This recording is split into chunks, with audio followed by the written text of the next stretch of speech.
আচ্ছা এই জায়গায় এসে ধরা পড়ে গেছে, গণপিটনে মারা গেছে। পাবলিকে পুকুর থেকে তুলে তারপরে মারা ফেলেছে, গণপিটনে মারা গেছে। চোরের যন্ত্রণায় অতিষ্ঠ মানুষ, আর সেই চোরকে হাতে পেয়ে একেবারে জীবন পর্যন্ত শেষ করে ফেলেছে এলাকাবাসী।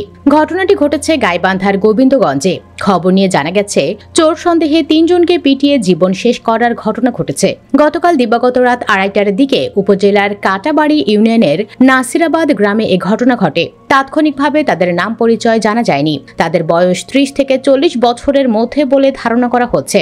আজ সকালে ৩ জনের মৃত্যুর খবর নিশ্চিত করেছে গোবিন্দগঞ্জ থানার ভারপ্রাপ্ত কর্মকর্তা ওসি বুলবুল ইসলাম। তিনি মুঠোফোনে বলেন, মরদেহ উদ্ধারের জন্য পুলিশ ঘটনাস্থলে যাচ্ছে। তাদের নাম পরিচয় এখনো জানা যায়নি। তদন্ত না করে কিছু বলা যাচ্ছে না। এলাকাবাসী সূত্রে জানা গেছে, গতকাল রাত ২:৩০টার দিকে দিনাজপুরের ঘোড়াঘাট উপজেলার সীমান্তবর্তী মাজার এলাকার বাসিন্দা আব্দুস সালামের বাড়ির গোয়াল থেকে কয়েকজন ৩টি গরু চুরি করে নিয়ে যাচ্ছিলেন। এ সময় বাড়ির লোকজন বিষয়টি টের পেয়ে চিৎকার করলে প্রতিবেশীরা ছুটে আসেন। গরু চুরির কথা শুনে সবাই মিলে লাঠি সোঁটা হাতে তাদের ধাওয়া করেন। ধাওয়া খেয়ে তারা পাশের নাসিরাবাদ গ্রামের দিকে পালিয়ে যান। পরে নাসিরাবাদ গ্রামের লোকজন গরু চোরের উপস্থিতি টের পেয়ে তাদের ধাওয়া করলে ৩ জন একটি পুকুরে ঝাঁপ দেন।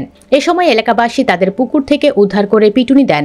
এ সময় ঘটনাস্থলে 2 জন নিহত হন, আরেকজন গুরুতর আহত হন। খবর পেয়ে গোবিন্দগঞ্জ থানার উপপরিদর্শক এসআই আখতারুজ্জামানের নেতৃত্বে পুলিশ সদস্যরা আহত ব্যক্তিকে উদ্ধার করেন। পরে উপজেলা স্বাস্থ্য কমপ্লেক্সে নিয়ে গেলে চিকিৎসাধীন অবস্থায় তার মৃত্যু হয়। সুপ্রিয় দর্শক, দেশের প্রায় জায়গায় চোরের কারণে অতিষ্ঠ মানুষ, বিশেষ করে চোরের জ্বালায়। চোরদের হাতে নাতে ধরে এইভাবে জীবন শেষ করে দেওয়া কি ঠিক, নাকি তাদেরকে পুলিশে দেওয়া দরকার? দর্শক, কি মনে হয় আপনার? কমেন্ট বক্সে জানিয়ে দিন আপনার মূল্যবান মতামত। ভিডিওটি ভালো লাগলে লাইক ও শেয়ার করুন, আর আমাদের চ্যানেলে নতুন হলে সাবস্ক্রাইব করে সাথে থাকুন। ধন্যবাদ।